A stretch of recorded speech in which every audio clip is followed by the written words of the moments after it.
about it. You guys do. I give it up. You know, I've seen it. I've seen it firsthand, and I've been the beneficiary of what of matrilinealism for sure. You know, and so many cultures in nature do the same thing.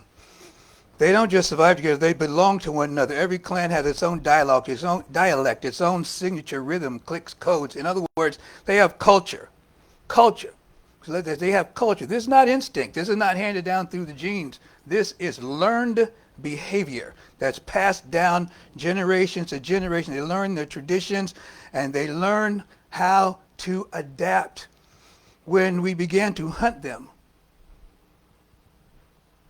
the whales figured out they were being hunted. And they devised ways to evade the hunters to such a degree that after a few years, the numbers from the hunt had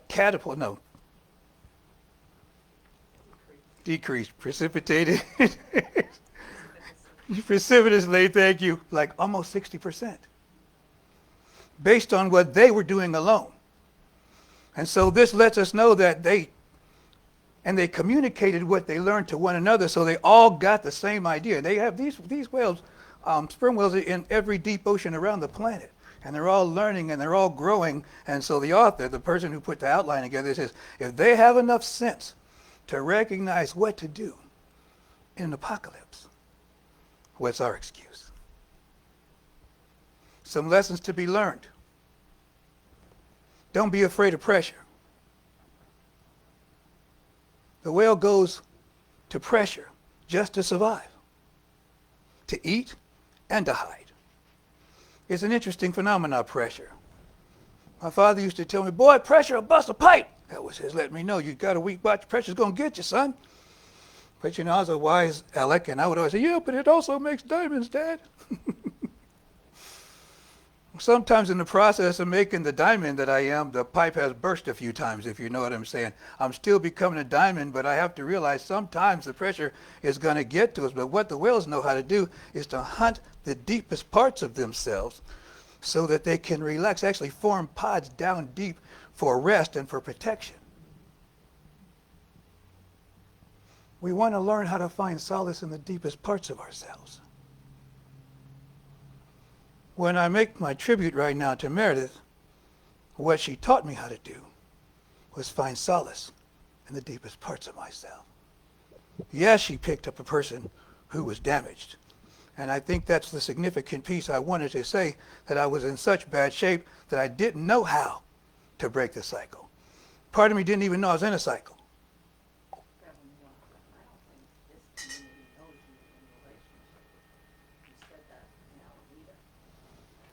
Okay, well, maybe. Let's just start there then. Pierre Angeli says, perhaps people don't know that Meredith and I were in a relationship. When I first came from Denver, Colorado, I was being divorced, and I was separated from my children. I was in a bad way. I was homeless and jobless. And I found this philosophy. And I found this philosophy through Meredith Spears. And I took to it like a duck to water eventually. I went in kicking and screaming. I didn't believe anything he told me, but I kept coming back because, you know what, I'll be honest. And this is the beautiful thing about having community. And this is a thing that we learned from Wales in community. When I showed up here, people could see who I was. They saw things in me that I didn't see. They saw good in me that I didn't see. They saw the wholeness in me that I didn't see. And I desperately needed to see that. I needed to feel that. And it was communicated palpably to me. And just like the whales who go to that deep place where they protect and hold one another, I'm going to tell you something. What was really powerful for me is I found a place where people were freely and openly hugging me. And I did not realize how hug deprived, how touch deprived, how the sensation of another being's warmth to comfort and to nurture, how valuable it was, because I wasn't used to it. But there was something about it that was so powerful and nurturing. I knew I had to have more. And the thing that kept me coming back was I experienced love, real love towards me. And I wanted to be a part of it, and I wanted to be, when I say a part of it, I wanted to be able to give that back to people. And it required me to love myself more. And my relationship with Meredith was one that she challenged me to love myself more. And she did so by challenging every belief I held to the opposite of that. And so we want to talk about that she was being argumentative sometimes, but she had a fine, I'm going to give her credit for this. And they've been saying it for years. This is the first time I'm going to admit that it's true. This is the first time my ego would actually admit that this is true. Meredith had perfect pitch. I was jealous of that. Okay, I was jealous, so I never would admit it. But she had perfect pitch, but having perfect pitch meant she could hear things I couldn't hear. And that meant she'd be aware of things that I wouldn't be aware of, and so she would tell me things that I didn't believe just because I didn't know about it, and we'd go at it back and forth, and she could systematically challenge all my places where the lack and the limitations and the duality just fiercely in my face, holding up a mirror so that I can transform. And I think that's what community is about. Each of us has the ability to take the time to go into the water and help somebody who's struggling. And we can do that when we love ourselves enough to give from the depths of ourselves. I didn't have that depth before, but I was introduced to a community of depth. And this is the thing that I want people to know, that this woman was an avatar of depth. She was an ambassador of consciousness. And she walked the earth in such a fashion that everywhere she went, she was a difference maker. Someone at the service called her a once-in-a-lifetime human being. And I was in the chair going, yes, I, a once in a lifetime, meaning you remember people like this. Doesn't mean you're only going to meet one. I'd like to think I'm not only going to meet, I'd like to think I've met others in the same vein, but right here and right now, I'm honoring this particular life that I know for a fact made a difference in my life. And it made me want to be a difference maker. And it fueled the consciousness that I'm using to help fuel the place that we call the San Francisco Center for Spiritual Living, because this is a community of love. And there people talk about the love they experience here. That's one thing I hear from people consistently, which lets me know that what I'm seeking to transmit and what's being transmitted back to me is the same vibrational frequency, because we are seeking one another. Like is seeking like. Dr. Holmes says what you're looking for, you're looking with. That the universe is seeking to give us that which we desire even more than we seek to receive it, because it sees us as an aspect of itself, whole, perfect, and complete. That what we desire is not separate from us. But sometimes we need somebody to hold us close enough to know the truth about us, to sing the song in our own dialect so that we can recognize one another. You know, we have a thing in our community called code switching. Hope I'm not going to lose my card for this.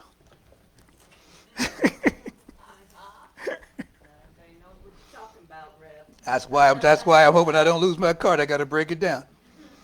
Code switching is how black people learn to survive. The language barrier. Because we have our own dialect like the whales. Every group has their own dialect. Every group has their own idioms and their own expressions and sayings that we communicate in. But there's a standard form that business is accomplished in the Western world. And to be successful, it behooves us to learn to speak and act in a way that does not disrupt that status flow. I was raised in that system. I was really quite versed at it, and I kind of rebelled and just decided I'm going to go the other way so people know that this is not the sum total of who I am. And I actually used to practice sounding different than the way I was raised, which was quite perfect. I was one of those grammar snobs, you know. Kind of go around correcting people's grammar, correcting the way they speak, tell them that's the wrong way to say it. It's like, it's annoying. I had no friends. And you know, I met somebody with the same characteristics. See, I realized what she was able to teach me is this isn't a bad thing. I'm seeking clarification. She's seeking clarification. She's not just arguing.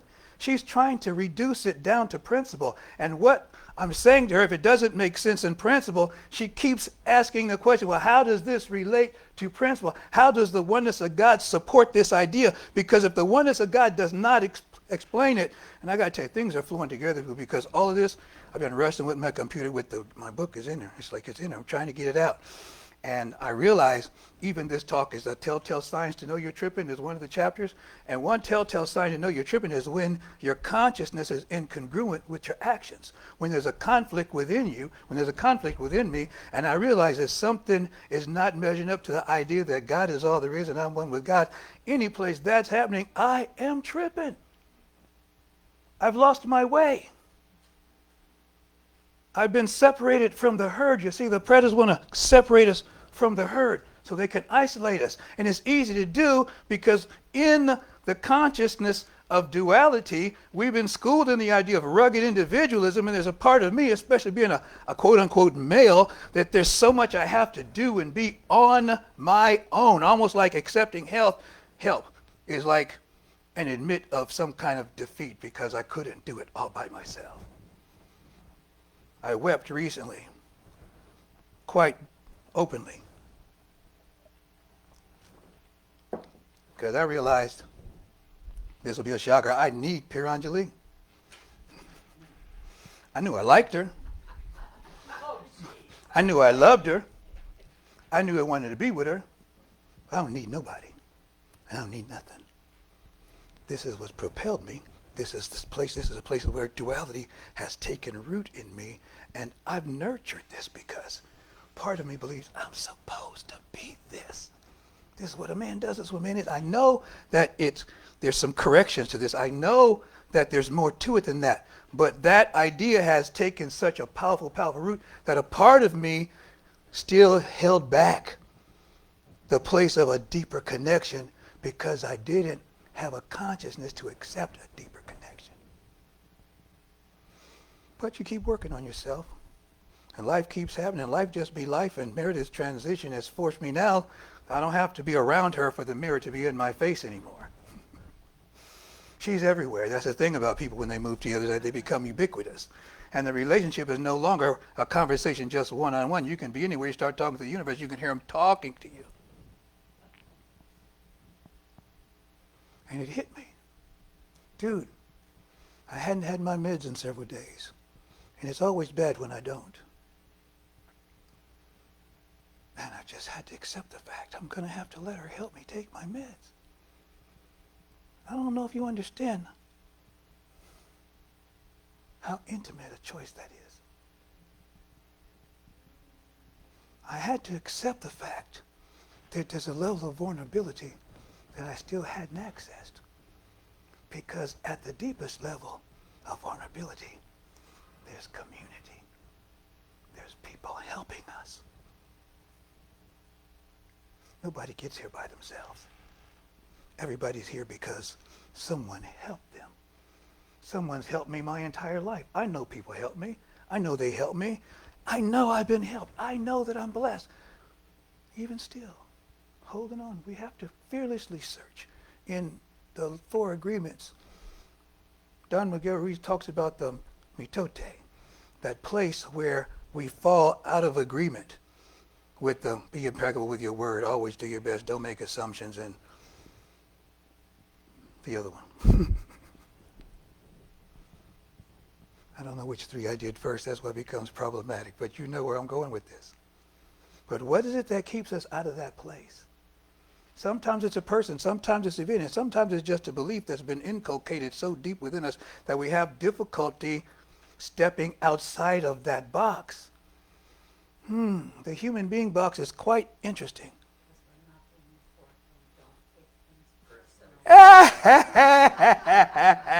I knew that. I just wanted you all to come up with it because I'm kind and generous like that, you see. I like to spread the wealth around. Why should I have all the fun up here? No, you're right. Thank you. Don't take anything personally. Wow.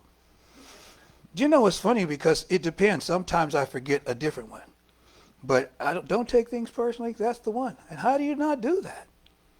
Well, you're going to take things personally, but you have to learn how not to take it personally. I have to learn not to take it personally when I'm taken personally, because that's what happens when I believe what I think, and when I believe that my feelings mean certain things. My feelings just means I've been activated by whatever this thing is. And anything that activates me has to be a divine thing, because what makes the divine work in my life is the activation of it in my realization. And if I can allow everything that activates me to be a rediscovery discovery of my personal power, my personal authority, my ability to go within and know the depth of myself as the whale can go to that quiet place and know itself.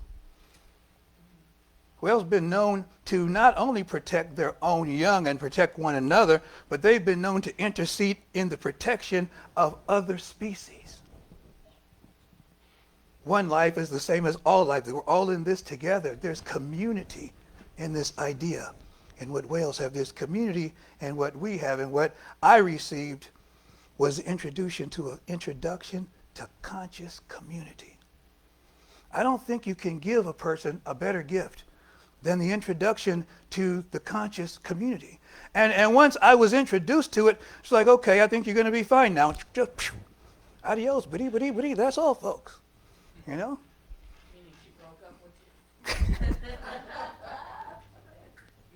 Yeah, that. I wasn't trying to get into that level of detail. But yeah, that's kind of what happened. And it's funny because I had finally taken foundational class. I'm in the middle of class. It's like, now I'm up in my consciousness to match where her consciousness was. Kicked to the curb quite unceremoniously. No malice, just bye, And I remember asking, this is the phenomenal aspect. I heard George Foreman once, I'm all over the place, I heard him talk about why he thought Ali was great. And he says, in his fight, the Rumble in the Jungle, Ali had knocked him down and he was falling. And he said, as I was falling, Ali was poised to hit me one last time. And he stopped. And he didn't throw that punch. He said, I'd have thrown that punch. Just about every other boxer would have thrown that punch. But he did not throw that punch. And he says, and that, to me, is why he's the greatest. And this is similar to me in that regard. Because, see, how would I get it? She told me this. I said, why did you quit me? After I got in foundational class, I'm like, I'm improving. I'm doing better. I could understand that I was in bad shape. Yeah, I can understand why you might have never wanted to do anything with me at all. But I'm on the come up now. You can't quit a brother on the come up. Prophetic, she said, dude, you were just too crazy. She said, I couldn't leave you in the state I found you in. Man, hallelujah. Praise God. I couldn't leave you the way I found you. You were too broken. You were too twisted. You were too confused. You were too messed up. You were wandering around there. Somebody's got to help this man. Somebody has to get him off the freeway. Somebody's got to pull him out of the water. Somebody's got to get him out of the building. Guess what? Someone is a euphemism for God. Someone is a pronoun for God. Someone is active and alive in all of us. We all have the ability to do what happened. And this is commemorating a life that did it. For myself, I can't be the only one. Man. Ask him out for whom the bell tolls, they say. The bell tolls for thee. Each of us is the one. Each of us is the one. I'm going to flip this just a little bit because talking about community and how how the whales are in every ocean. They communicate over miles and miles and miles. Human beings, we're in community, and we don't have to be present to communicate. We all know about thinking about somebody, and we have the phone in our hands, and they call. Or we call somebody, they say, we were just thinking about you. Or sometimes, I don't know if it happens with these cell phones, but I remember back in the day when we had the rotary dial, some of us here know what I'm talking about. You could pick up the phone and the person had already been calling you, and when you get the receiver to your ear, they're already there. The phone never rang. That's one mind. And that's how consciousness works. And I'm remembering a story about Ishmael Tete. And Ishmael Tete is a mystic from Ghana.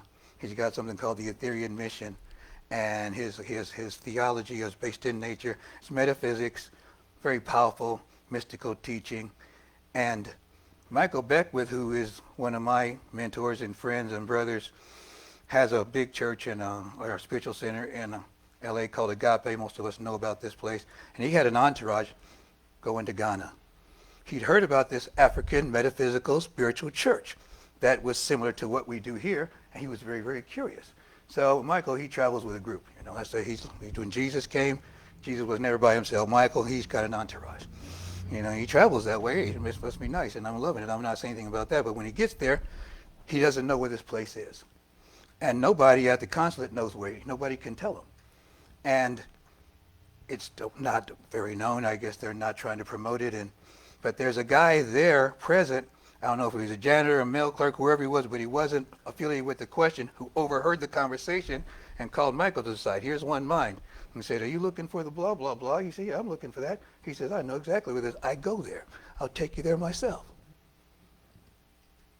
So Michael gets there. Ishmael sees him come through the door. Ishmael stops the proceedings and points at Michael and says, are you the one?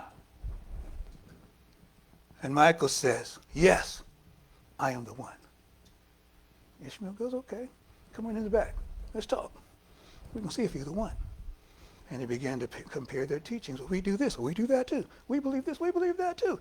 And as they checked what they were teaching the same thing. Ishmael nods, he comes out. He comes back to this group. Ishmael points to Michael and he says, he is the one.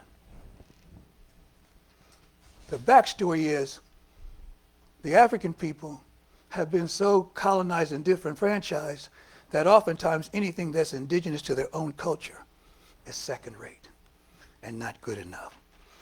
The Bible speaks about how no person is a prophet in their own country, in their own town.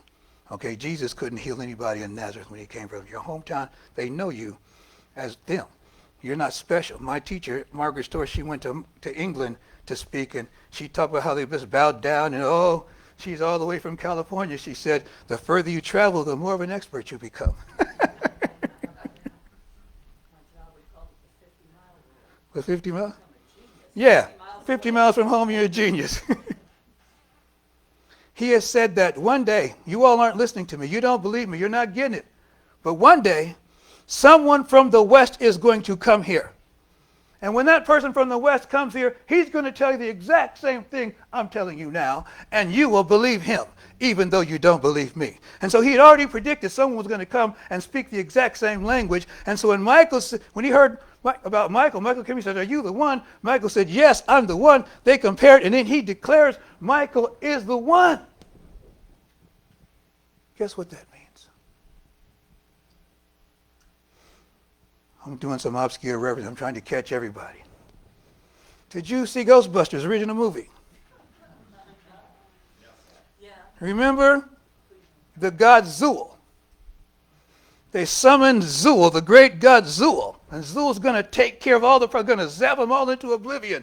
And he wants to stand up to Zool. He's got a little ectoplasmic gun there. And Zool stands up. And he's like, I'm going to fight you. I'm going to stop you. He's like puffing himself up. You know, it's like sometimes you just have to puff yourself up and, so people don't mess with you.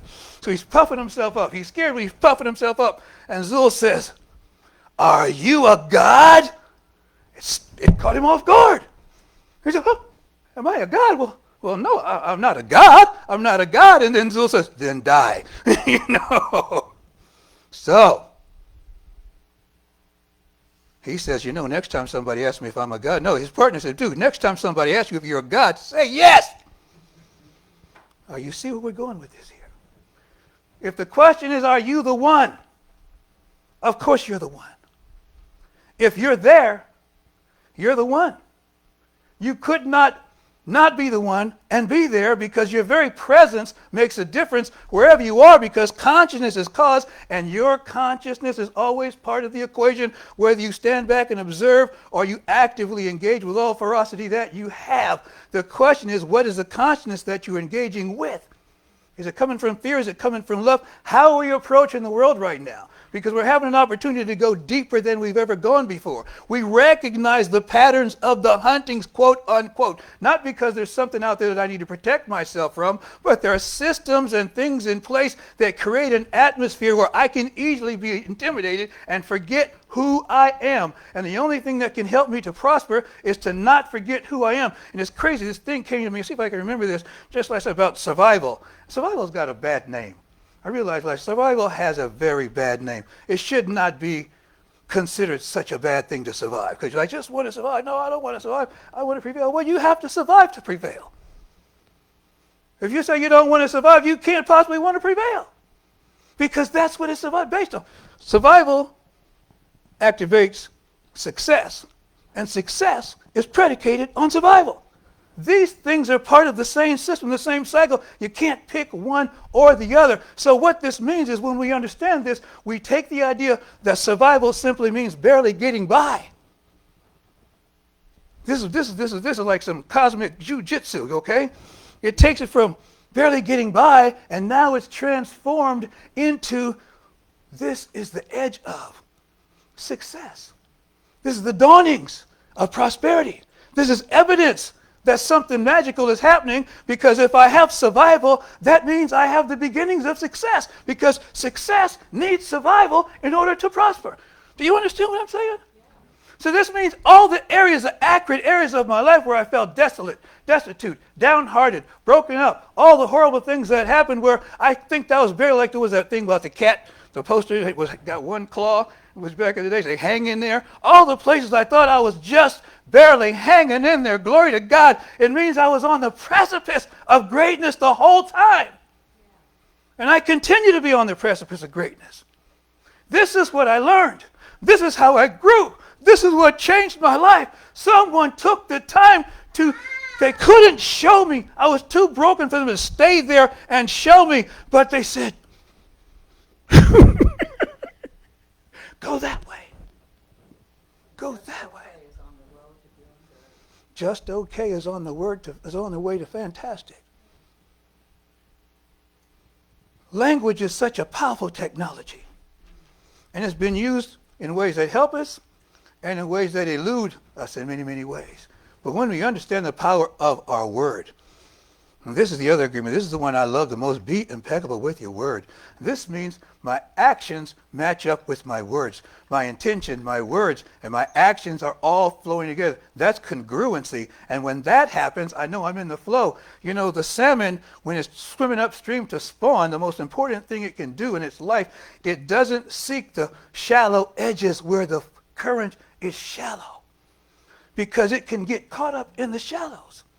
So many times our life work, what we came here to do, gets caught up in the shallow places of our life because we give the shallow places so much attention, because we're trying to fix the shallow places that are designed to be shallow. And our engagement with those shallow places keep us shallow. A song says, and a hero comes along, somebody who's willing to open their own heart and show us what it looks like. That's the gift we all have. That's the gift we're honoring here today. That's the life that's the person whom I met and the being that changed my world. I learned to self-reflect. I learned to see myself. I learned to love myself incrementally. And this past month, like in the last 2 weeks, I learned to love myself so much. I hate to admit it. This might be the first time I actually asked for help in 72 years since I've been a grown man. And I'm grateful. I'm so grateful to be here.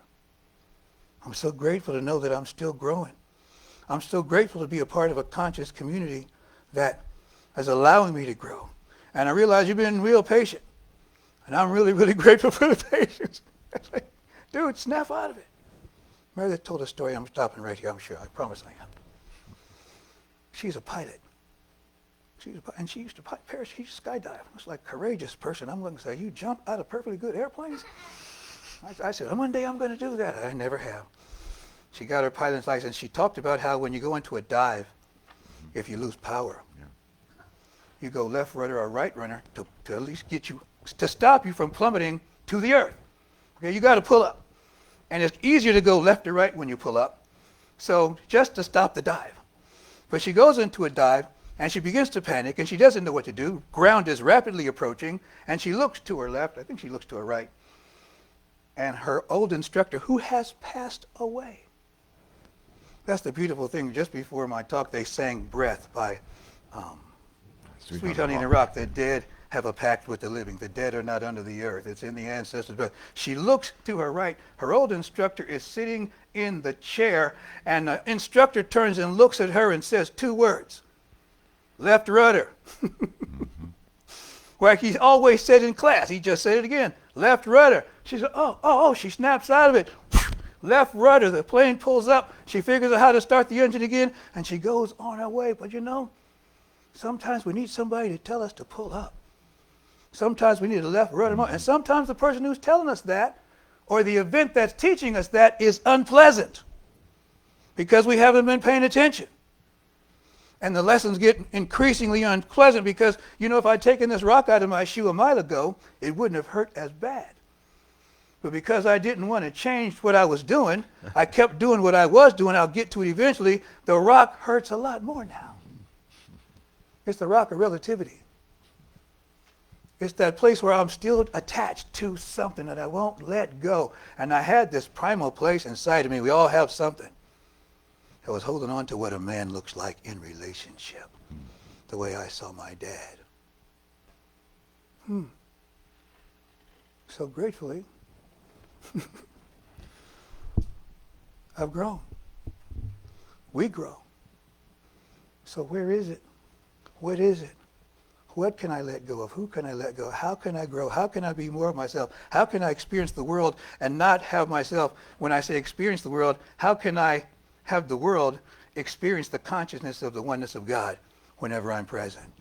How do I create that environment where I can experience the wholeness of my own being wherever I'm present?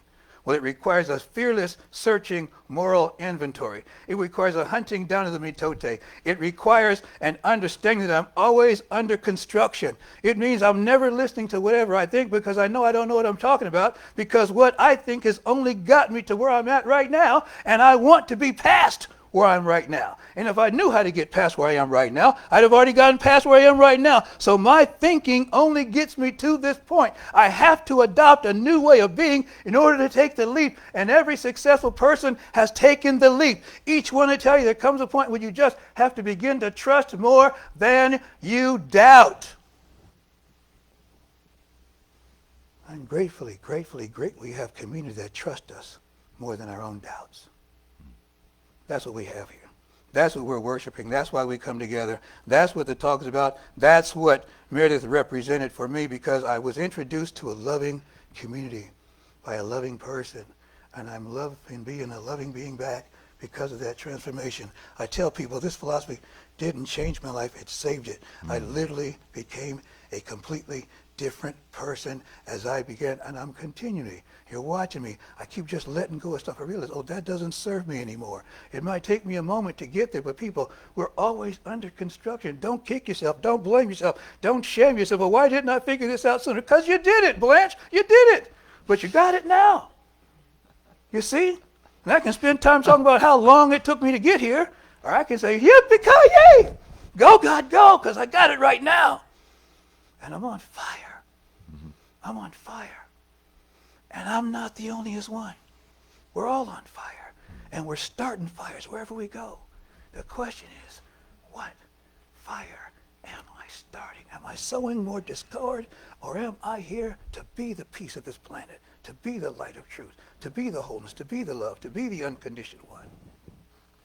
It's a lifestyle shift. And thank you for saying yes. Namaste. Thank you. I looked up the definition of survive, and it says continue to live or exist, especially in spite of danger or hardship. So that's Yeah, your story. absolutely. It's a continuous. Yeah, that's actually, survival actually is a high honor in that definition. Because it means I overcame some stuff. Mm-hmm. I wanted to say something about whales for a second, because you touched on it. You said that whales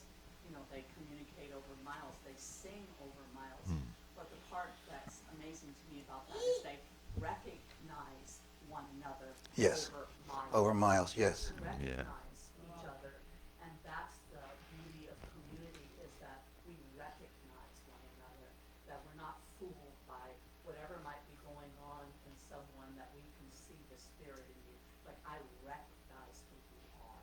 I don't even have to know you to recognize you as the face of God.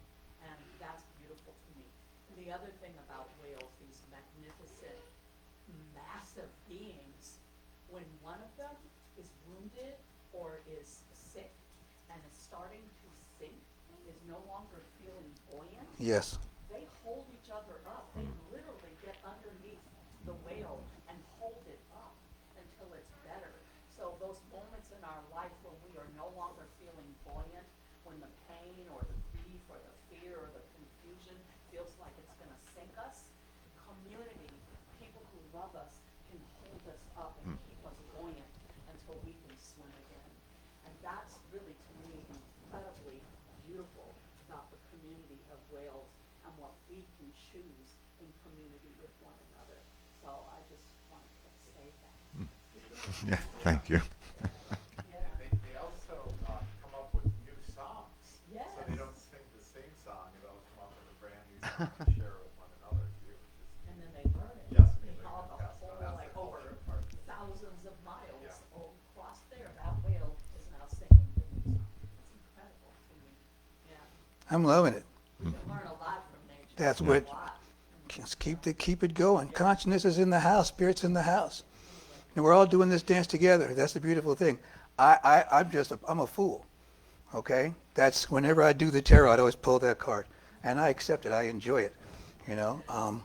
And so somebody's just up here pantomiming the consciousness of this room.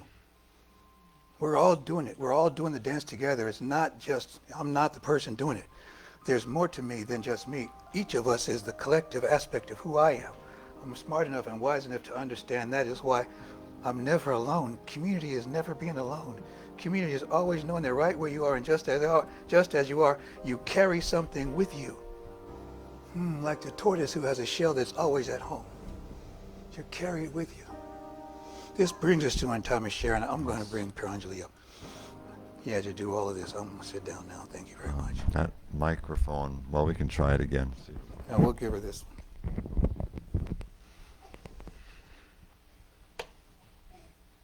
Transfer.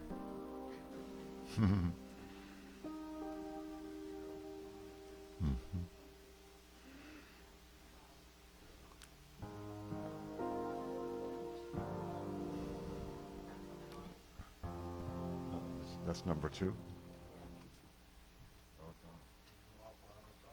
There it goes. There Now you it's go. on again. Could be a battery thing. I'm holding on to it because Nowhere to put they it. don't really make pockets in women's dresses and pants very much. So, Thanks, Daniel. how good it is to breathe. And this is a moment of community, a moment of connecting with the circulation that is a part of community, a part of life. Just like the breath that requires both an inhale and an exhale, prosperity, abundance, support requires both giving and receiving. And this is that moment of awareness, complete awareness within ourselves as to where we stand in that circulation of love, that circulation of service, that circulation of wealth. So this is our time of sharing, where we connect as a community to support the work of the San Francisco Center for Spiritual Living, to support the work of Centers for Spiritual Living everywhere, because we tithe to a home office. And what that really means is that the circulation of wealth is the way in which we embed the movement in consciousness here in San Francisco, in our own very lives, and in the life of everybody impacted by Science of Mind. And so the request is an internal one, to give from a place of generosity and freedom, both of those. To give from generosity and freedom. And so we have an affirmation that we say together, whatever your offering, your tithe, your gift may be, to hold that close in your heart and consciousness and repeat after me, which I need to read. I wrote it and don't have it memorized. From our consciousness. From a consciousness of abundance. From our consciousness of abundance. And centered in gratitude. And centered in gratitude. I generously give. I generously give. Help me. I accept the gifts. I accept the gifts. Of prosperity and abundance. Of prosperity and abundance. As I demonstrate divine circulation in my life. As I demonstrate divine circulation in my life. In gratitude, I freely give. In gratitude, I freely give. In joyful acceptance, I freely receive. In joyful acceptance, I freely receive. And so it is. And if you're giving online, the address is, that's for Zelle and PayPal, give@sfcsl.org. Give@sfcsl.org. Thank you. I do through Zelle. It's so easy. Yeah. I am remembering who I am. I am remembering who I am. I am remembering. I am remembering.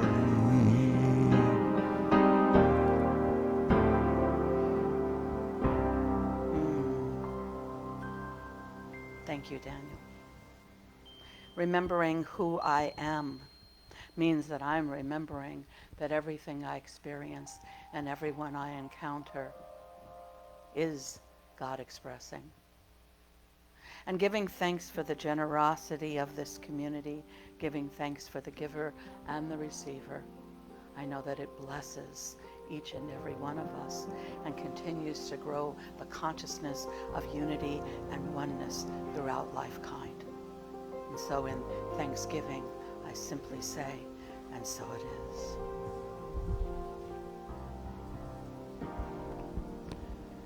Remaining aware that right here in this moment, each of us is united in that one consciousness of unity. This is our time of prayer.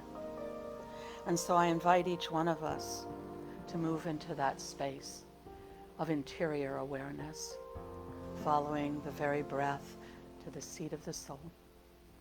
And that as I speak this word, I speak in first person and present tense, for I am affirming that there is only one life, only one presence, right here, right now, everywhere, and always.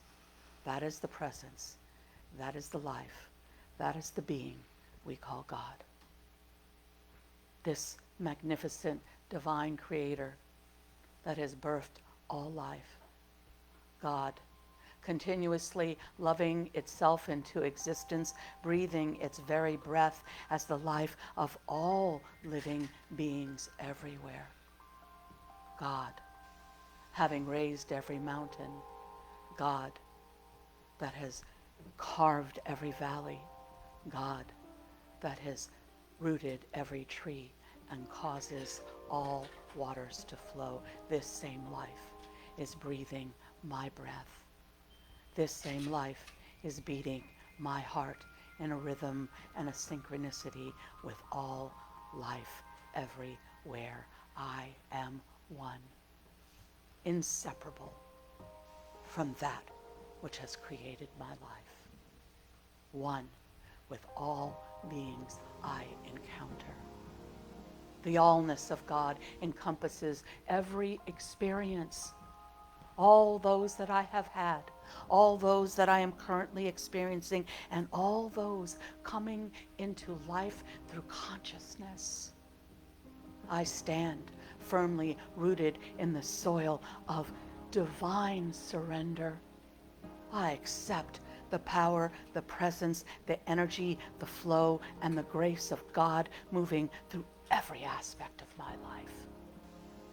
And I surrender back into the no thing from which it emerged, all sense of lack, all sense of limitation, all sense of grief, of fear, of pain, of anger, of suffering. I acknowledge these experiences in my life. And I know that I am so much more than anything that has happened in my life. I am the presence of the divine. And so I am learning to love even those things I wish had not happened. I embrace all of life, because I embrace all of me.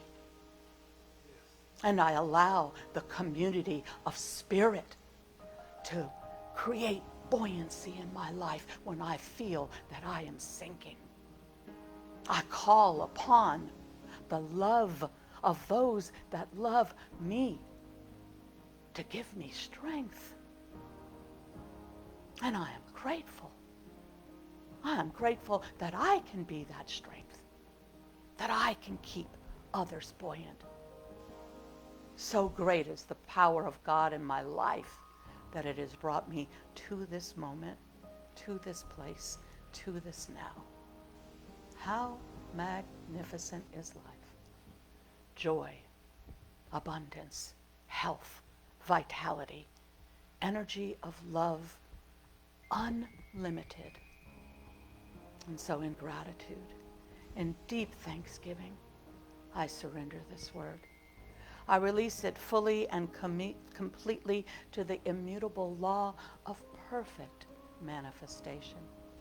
I trust in its truth. I trust in its beingness. In one complete voice of faith and thanksgiving, we declare, and so it is. Amen. Ashe. Right. Thank you. Now, announcements. Announcements. Well, There's probably a lot of them. Daniel English is here. You're doing your Daniel talk is today. here. Yes. The Daniel. The is Daniel, here. the one and only. Is here. And so he is doing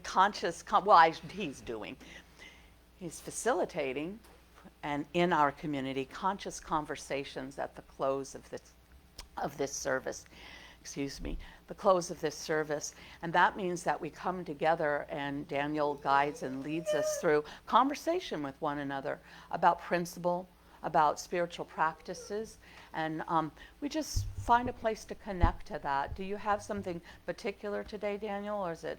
Yeah, we're talking about prayer and spiritual mind preparation for it. Beautiful. Yeah, that's lovely. Thank you. That's a real gift, you know. So we thank you for that. Daniel, the Daniel, also does boxing with us on Saturdays and Wednesdays still, or? Wednesdays are temporarily postponed. Okay. Saturdays continue, 10 o'clock. Okay. All right. 10 o'clock Saturdays. For health and for stress relief. I love it. For health and stress relief. Nothing like punching something to relieve stress. I keep threatening to take boxing with Daniel, and every time Reverend Watts is like, oh. Anyway, it is a gift to be able to do that for sure. I taught my second wife to shoot. Yeah. My first husband taught me to shoot too, and and then when he left 2 guns in the garage. He wasn't all that happy about it. Anyway, TMI. So Cindy. Remind everybody, in the bookstore when you walk in, there's a pile of stuff, and that stuff is being released. If it's yours, please take it. If you're interested in it, please take it, because it'll soon be released from the center. Released as in we won't be holding on to it anymore. As my family says, it's about to disappear. Yes, it'll be donated. Also, I will be putting out some books. So there are the books when you first walk in. Please, those are the ones for sale. So please do those. But we do have some books on the right side when you walk in. Not the CDs, but the books that are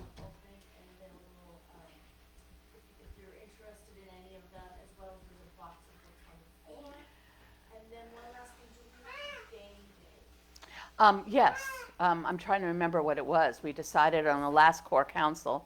Uh, I think it was the 21st. I'd have to look. It'll be in the newsletter and it'll be on the Facebook page. Hey, sweetie pie. Right now, Hey. it may change to Hi, sweetie. Hi. Hi. You're gonna have our first, game day right after Yes. service, so we'll, after service, just take a break to, get some tables out, and, there'll be more information, I'm gonna, get that all together, put it in the newsletter, but it's gonna be a game day to come together, play some games, I will provide some snacks, and I'm gonna, invite you if they wanna bring something to Yeah. share it as well, to save the dates. The 21st, you Yeah. said? Oh, Yes, right. Yasha is seconding that. Game day will be great. Right, Yasha? September, September. yes. Yeah, for sure. I think it was the 21st. Yeah. But there'll be more information in the newsletter, and I'll have more accurate information going forward. Awesome. That sounds good. I love it. all right. Yasha's delightful. So let's see. Next Sunday Next Sunday is Brahma. August 3rd, and there's several things happening. The first is a request and a reminder in our community that we are moving back to the format of our fellowship where we're requesting and looking for people. You know, pairs are really good. You can do it on your own, but pairs are great to anchor the fellowship in the kitchen. As I say, you don't have to know how to cook. It's mostly just heating things up, maybe cutting things up, putting them on platters so that we can come together for a fellowship potluck. And it is the larger call for the community to bring, you know, dishes, substantial dishes, finger foods, those sorts of things to share with one another. On this coming Sunday, which is the first of the month, so we really are looking for that for fellowship, we also have the Brahma Kumaris. They are a Buddhist set of nuns that are over in Marin County at the Anubhuti Meditation Retreat Center. They came last year. They're coming again this year. They're going to be, the service will be a beautiful ceremony called the Link of Love. Ceremony is very heartwarming, very healing type of ceremony that helps us to get in touch with our loving selves and loving in community. So if you are looking to really experience a deeper sense of love, who would not be? No, that it's beautiful. Please come. That's the ceremony, and then we will still have our fellowship afterwards as well on that. Yes, Gabriella. From a conference at the Silmar community, rooftop, and the practice there before every session is to get hugged. Mm. And there's something that Oops. says that our souls yearn for at least 8 hugs a day. And I said, geez, Did you hear that? Did you hear that? what a hug. And I was thinking that in our community, we used to do that. Yes, we had did. readers outside that Mhm. hug. And it's the sense of, yes, our spirits are connected. Our spirits live in our bodies. Our bodies are our manifestation of spirit. And it is safe because it's community. 12 hugs a day. That's all the hugs that everybody was given. So I am offering the idea that we do it. I'm gonna do it. And if for some reason at that moment your body says, no, I need some space, fine. Softer and softer, and I took that same hug energy to Meredith's memorial. And one of the men said, he didn't say it like this, but he said, I am yearning for this. Thank you. I am yearning for this. Yeah. And I said, I am yearning for this. Thank you. Yeah. Putting it out that perhaps we consider this as a grounding, another grounding for our community. I think that's really beautiful, Gabriella, and I want to invite the capacity, as you mentioned, but very specifically, hugging and touching is very healing unless it's not for someone. It can be activating for people. So what I would say is and we did this during COVID, that we really actually instituted something so people would know. If someone's approaching you to hug and they've got their arms out and it is not for you in that moment, or maybe it's not for you at all right now, then putting your hands in a prayer. This is a way of hugging as well. It's a way of saying, I see you, I'm connecting with you, I'm sharing energy with you, but not physically right in this moment. And we want to honor that as well for one another, that's another way of connecting. And that's not of rejection. One of the sentences was, take care of your precious self. And that is a way of taking care of our precious self. Yeah.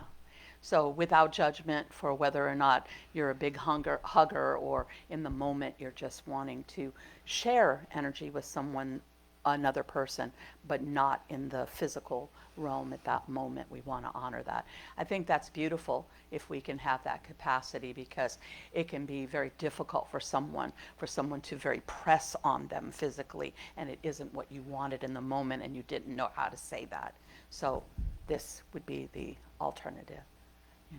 So thank you for that. I think it's beautiful. Yeah.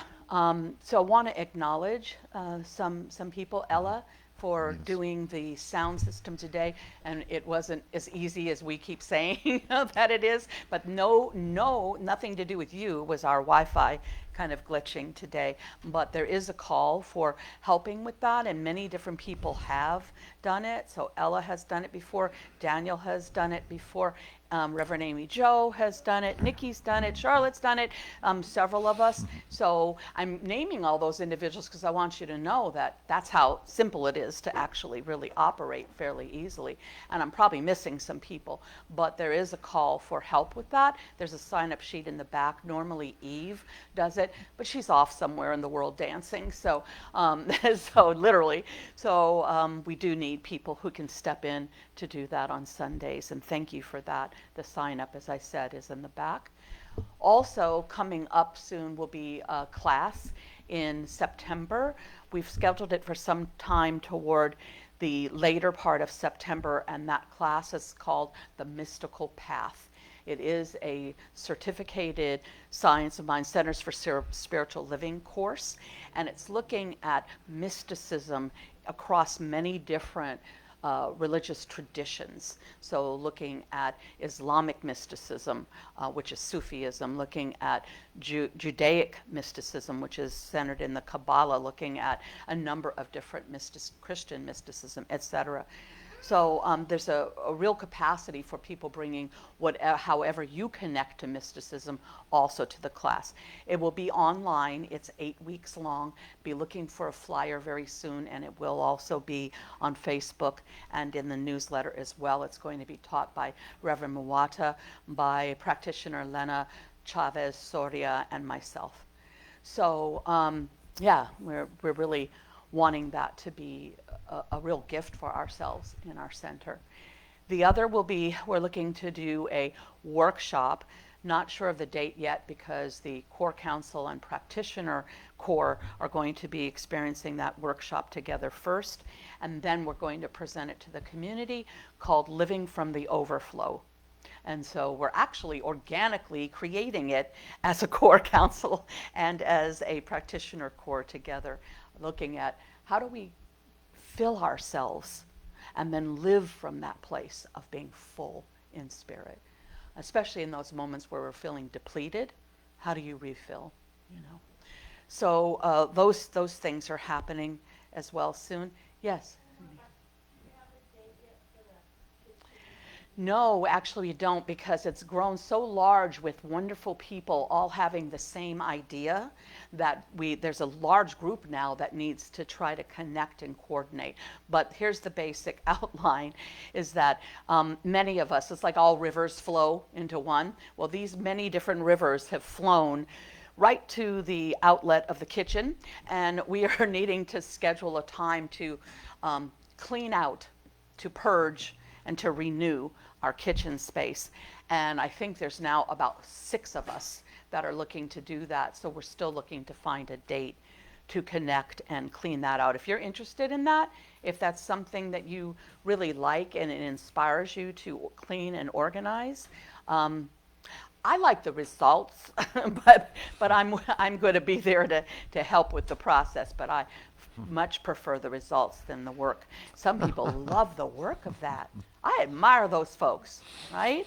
Yeah, yeah. Let's hear it for those folks that just like, oh, and like 10 minutes later, it's all cleaned out and organized. I'm like, yes. All right. And then the same thing is also planned for the 2 offices upstairs and this office down here, which Eve did a large part to get started. But what we would like to do is to make that a place for prayer after the service. Right now, the practitioners and anyone wanting prayer kind of come up here in the midst of a lot of activity that can be taking place. And it's fine because it's a loving community, but we'd like to have a place that's more private. So we're still looking to finish cleaning out the downstairs. So there are 3 other spaces available to us we want to clean. And then I really want to acknowledge Cindy. You already mentioned it. Faith originally, but Cindy, who has done so much work to organize our bookstore and get our spaces done. So I'm loving this spring cleaning consciousness that we've got going on over there. I do want to mention that there are some things, if you have any question about it, please check with Cindy or myself or someone else. Like, for instance, there's a projector on the floor over there. That is not up for grabs. So, those kinds of things. But much of everything else in there is up for grabs. So that's pretty terrific too. Am I leaving anything out? So I want to also acknowledge Cindy and Gabriela. Gabriela officially, Cindy I just noticed, both of whom are practitioners here who held vigil during our service. And vigil is a very sacred service. It means that you're sitting in the consciousness of oneness, just in a deep space, experiencing the service from that place. And I can tell you that Reverend Mwata afterwards, he talks about it. He feels the presence of practitioners holding space in vigil. So I want to thank you both very much. At the close of everything, if you are wanting prayer, please see one of the practitioners who are here and available. That would be Gabriela, that would be Cindy, and that would be myself. It is really our honor to pray with you. As I make this point all of the time, the prayer moves into manifestation through the person praying. So you are not bothering us. You are blessing us by calling on us to pray with you. So if you're experiencing something you want to release into the grace of God, please see us. If you're experiencing the joy that you would like magnified through the grace of God, please come see us. So, John, I am not leaving you out. Thank you so much for always blessing us with music. There was so much music at Meredith's memorial yesterday. Oh, it was beautiful. 3 different choirs came together in music. John wrote the original piece that he played here. A woman at the Home of Truth in Alameda named Shazam, she wrote an original piece for Meredith. It was really beautiful. And you can't help but know the power of music. It just pierces straight to a very deep place within all of us, and you provide that for our community, John, for many years. So thank you so much. All right. And then Reverend Mwata, I just want to acknowledge you. As you all know, Reverend Mwata's mother is the revered Reverend E, and I was talking to her for a couple of hours yesterday, and she was reading a letter that the head of Centers for Spiritual Living had written to her many years ago, Reverend Kathy Hearn, thanking Reverend E for being at East Bay Church for 20 years. And it had said in that letter that it is rare, and it is true, to find a minister that holds the community for that length of time. And I just want to say that Reverend Mwata has held this community for 29 years. So I just want to thank him very much. I lost count. Is it 29? I thought it was 30. Well, I know that's true. It's a symbiotic relationship, but I don't want to discount that, of what it means to, bless you, to always be present, to pray, to be there in our moments of transition, those times of deep grief when we are releasing the body of someone we've loved, when we are ushering in new life, when you're marrying people, when you're christening people, when you're just there. I watch it all the time, and so You can't be good giver. yeah, You just can't be God giver. yeah, So I keep being blessed. I can't keep going like this and give back to them. I'll never catch up to the blessings I give. Thank you. yeah. Okay. With that, I'll Okay. be quiet. Don't give me a mic. Thanks. I forgive me. I forgive me everything that I've been holding on to. I let go. I surrender. I surrender. I'm ready for change. I'm ready for my change. I forgive me. I forgive me. Everything that I've been holding on to, I let go. I surrender. I surrender. I'm ready for my change. I'm ready for my change. I forgive me. I forgive me. I forgive me. Everything I've been holding on to, I let go. I surrender. I surrender. Oh, I'm ready for my change. I'm ready for my change. And so it is. Thank you, Dr. John. Ready for my change. Translate. It's happening now. It is already happening. It's happening now. If I'm ready, the change is always occurring. It's a revolution. I keep saying we're in a revolution because you can't help but be in a revolution. We spotlight certain hotspots like this is no. It's continuous, and we continue to evolve. So thank you, one and all, each and every one. Yeah. Anybody visiting for the first time, Yes. Well, we just please know that we see you, we know who you are, we thank God for you, and we're grateful that you're here. God bless each and one. Thank you so much. The other thing that I want to add, as we're talking about being more loving, is about being kinder to yourself and kinder to beings everywhere. Just be kinder to yourself. Take the time to be good to yourself. Start with a good night's sleep. It always starts there. God bless us, everyone. I'm so grateful. And that's my message to me. Start with a good night's sleep, because some people don't have that problem. And so we leave here today empowered by being together, empowered by knowing that we can never be alone, empowered by the realization that the power and the presence of divine indwelling itself exists in God, flows in and through and as all circumstances, all situations, all beingness, in through and as me, the San Francisco Center, each one present, each one online, every heart, every memory, and every anticipation. God is, and all is well. For this truth, I give thanks, praise. It embodies me, emboldens me, empowers me to speak this with authority. Please repeat after me. The light of God surrounds me. the light of God surrounds The me. love of God enfolds me. The love of God enfolds The me. power of God protects and watches over me. The power of God protects and watches over me. The wisdom of God guides and directs me. Guides and directs me. And the substance of God supplies, supports, and sustains me. Substance of God supplies, supports, and sustains. Wherever I am, Wherever I am. wherever I go, Wherever I go. whatever I think, do, or say, Whatever I think, do, or say. God is, God is. and all is well. All is well. So it is. So it is.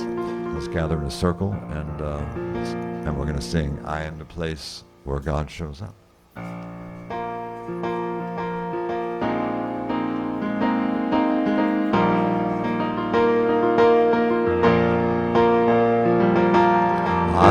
place where God lives, moves and breathes and has his being. I am the place where God shows up. I am the place where God lives, moves and breathes and has his being. I am the place where God shows up. Oh, we are the place. We are the place where God lives, moves and breathes and has his being. We are the place where God shows up. You are the place. You are the place where God lives, moves and breathes and has his being. You are the place where God shows up. I am the place. I am the place where God lives, moves and breathes and has its being. I am the place where God shows up. Indeed. Thank you. Indeed. All right, Dr. Joe. I think